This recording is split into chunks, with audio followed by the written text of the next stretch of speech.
today's main news in the southeast. Hotbeds of drug dealing and violence. Did you think you were above the law? Congregation numbers at churches have fallen. And let me just show you around because we've got a pretty good view where we are. I spoke to the Kent Police Chief Constable. Why didn't the Department for Education step in earlier? I can't answer that question. Charlotte Wright has our exclusive report. The footage could be straight from a television drama, but raids like this are happening in villages, towns and cities across the southeast, as hundreds of people forced into working for little or no money in appalling conditions are rescued. They would throw you out of cars. On one occasion they put petrol and threatened to set me alight. So far, they've only reached one verdict. And when that verdict of not guilty was read out for Nathan Gray, well, the relief on his face was visible. He let out a huge sigh and you could see the tears starting to form in his eyes because he has, of course, throughout this trial, maintained his innocence. I feel that it's the worst thing I ever did, going into a refuge.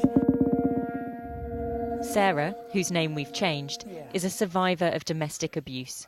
After she left a refuge, she was given social housing. But she says while living there, she's been threatened and attacked. I could have actually died in here and they wouldn't care. It's like I'm lying and nobody believes me. I think it's an indication of the pressure that trusts face when it comes to recruiting and retaining specialist staff. Charlotte, a huge impact on travel in the region too. Yes, I think the word chaos is often overused, but I'm sure a lot of people in the southeast will have used that this morning. Yeah, there does seem to be a bit of a black hole, really, in the evidence from the CCTV footage that you saw in the report. Fraudulently using the original card holder's details as many times as they like and wherever they like until the card holder notices, potentially spending hundreds of pounds. I went to London to show how easy it is to take a journey using someone else's details. Janet Müller was born and raised here in Berlin.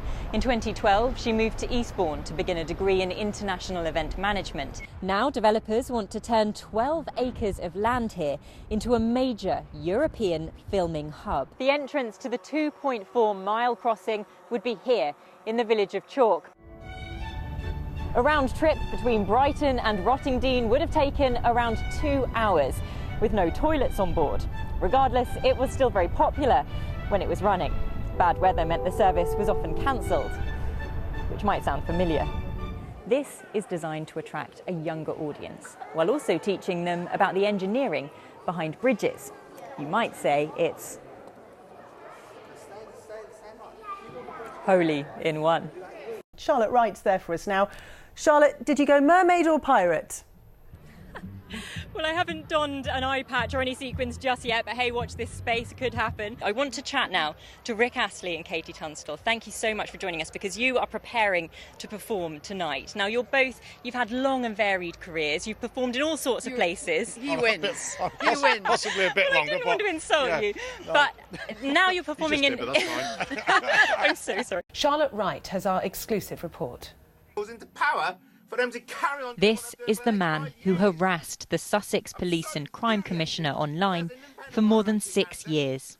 Democracy stinks in Brighton, Kemp Town. It stinks! Today, showing remorse after he was sentenced for ignoring an order to stop. Do you regret what you've done? Absolutely.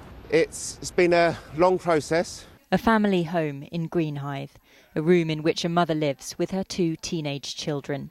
Her daughter is studying for her GCSEs. Why didn't the Department for Education step in earlier? I can't answer that question, and it's a very important one, and I don't know. No one is happy about this. I was furious about it. I did everything I could to try and save it. The point is that nobody knew. But why did nobody know? This comes back again to the point you make earlier. There was a governance failure. That's it from me this lunchtime. Rob and Marcella will be here at 6:30 with all the latest news for the South East. I do hope you can join them. In the meantime, have a very good afternoon. Bye-bye for now.